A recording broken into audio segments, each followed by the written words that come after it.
Hi, today I'm going to make for you a Asiago Cayenne bread. This is my own bread and I'm going to make it the traditional no knead method, and not because kneading is the enemy. I actually love to knead bread, but because this bread truly is that good.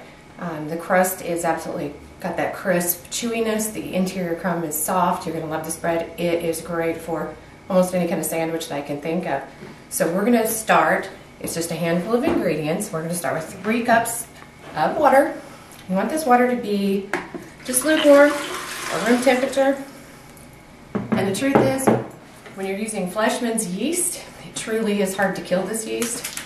It's die-hard stuff. You have to have truly too hot of water. It can handle cold, even ice water. This yeast is very strong. We're going to go with 2 packets. And I'm using the Fleischmann's Active Dry Yeast. So get your 2 packets in there.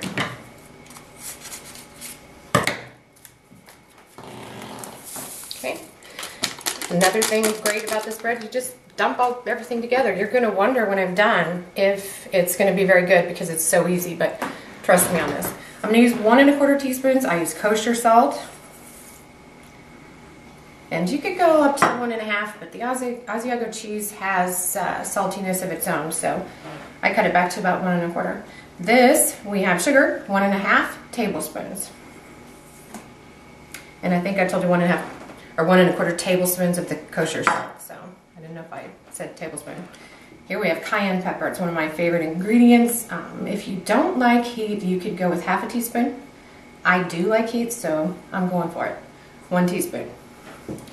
It's not the same kind of like hot sauce heat. It just gives a warmth to the bread, complements a lot of your toppings. I have here 1 1/4 cups of Asiago cheese. You could use just 1 cup or even 1/2 cup if you wanted just a small hint of cheese. And that's what I'm going to do. Stir. Now the cheese could wait till after the flour, but honestly, I like to dump it all together and get it really dispersed before I start putting my flour in. What's great about this type of bread is it's hard to go wrong. I once forgot to put the cayenne in and I added it last minute when it was already dough. It was still absolutely delicious though. Now, I have 6 1/2 cups of all-purpose flour. If you can get your hands on the unbleached, it's just better for bread, less processing as well, but all-purpose, it'll work. So 6 1/2 cups of that. And yep, you just dump it. Okay, we're going to stir this. And again, we're not looking to knead. I'm using a dough hook, but you could just use a spoon. And you could use your hands. You want to get them really wet because this stuff will stick to you. You'll think, well, this isn't a dough, but it is. It's a very, very wet dough. Our dough has risen. We're up here just below the 4 liter. We were just below the 2 when we finished up. So it is ready. I'm going to show you how that Fleischmann's Yeast activity, and that is just under 2 hours. So beautiful and fluffy. We're ready. What we're going to do now, very simple, stick it in the refrigerator. That's about it. Okay, I'm back with our next step in the Asiago Cayenne bread with Fleischmann's Yeast. What we're going to do now is shape this. Typically this dough can be in the refrigerator for up to 7 days, and I have to tell you, with the yeast and all the activity on the slow fermentation of the refrigerator, every day it gets better and better.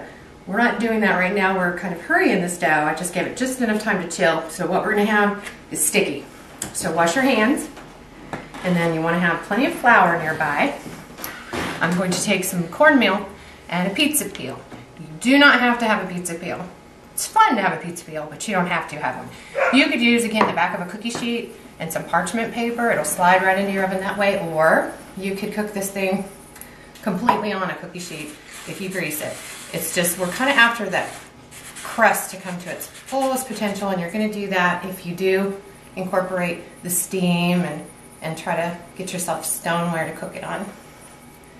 Now, once we have it on here, I want to tell you also, you want to have your oven on 450 degrees.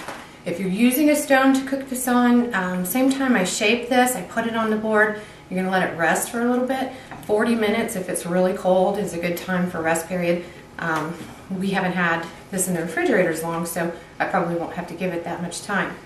But I do go ahead and turn my oven on because the stoneware takes quite a while to come to the temperature that you want it to. And if you're not using stone, then maybe about 20 minutes before cooking time would be ideal to heat your oven up, 450. So here we go. I'm gonna get my pans really floury to avoid as much sticky as possible, and sprinkle the surface of the dough. You know, find a place where you're not afraid to get messy, because this is the part you either love it or hate it. I enjoy it, but if you just have this thing about sticky goo, then you want to get this over with quickly. Normally I use scissors and I cut it, but this again hasn't been in the refrigerator as long, so it just came apart. I'm gonna get a piece about the size of, a grapefruit, so maybe a little bit more in there. Get yourself some flour, and you want to do this quickly. So I'm going to take and roll it in the flour. Lots of flour. Don't be shy. You don't want it in the dough because we don't want to change the composition of our dough, but you want it really covered. And you can brush off the excess flour after baking, so it's no big deal. And this shaping I'm doing, I'm just pulling it so the skin is nice and taut, and that makes for a lovely crust. Lots of flour in my hands because it is sticky. There we go. And again, give it at least a day in the refrigerator for ease of use, I would advise. There we go. I'm going to give it nice and heavy flour coating. Okay. So there we go. And you're going to keep pulling that skin tight and rotating it. The whole process with a nice cold dough, 30 seconds really is all it's going to take you. And you're going to set it right there. Lovely.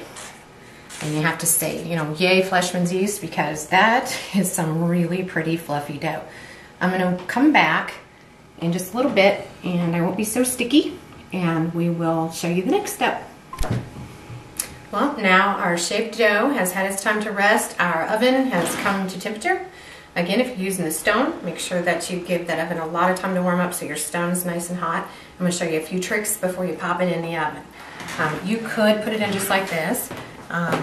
It's ready, but what I like to do, I'm going to go ahead and cut it.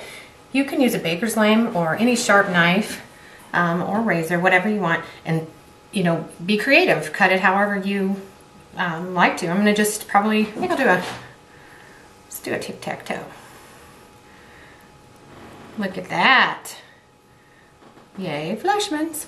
And again, you just want to slice. I dragged it a little right there, so be careful because this dough is, again, very, very wet. And so the longer in the refrigerator that it sets, the easier it is to work with. And it won't always drag quite like that for you. Now, I glaze mine. You don't have to. And you can be creative here too. I'm going to use buttermilk today. I've used soy milk. I've used regular milk. I've used all kinds of things. Buttermilk, I like it. I've tried it several times and it gives a pretty color, and you can glaze it wherever you like. I'm just going to go right here in the little squares. So a little bit of brushing that on.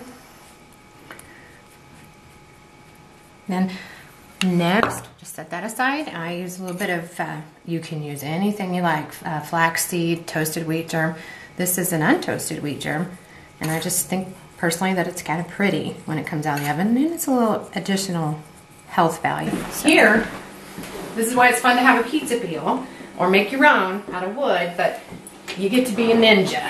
So our oven's hot, and it's all in that little wrist. I once flung it too far and it went clear in the back of the oven. You don't want to do that. So, but if you do, it's not the end of the world. And as long as you had fun doing it, that's all that really matters. Here's where, quick action, I've got my water ready. I'm at a distance. I'm going to pour it in. Hear that steam go? And I'm going to left it in the oven for 35 minutes. So you can go 30 to 35 minutes. Depends on your oven. Again, if you have parchment paper under there, you can do that too. Get him on there. Very nice. I think we have a very pretty loaf. We're going to come in here and set it on the...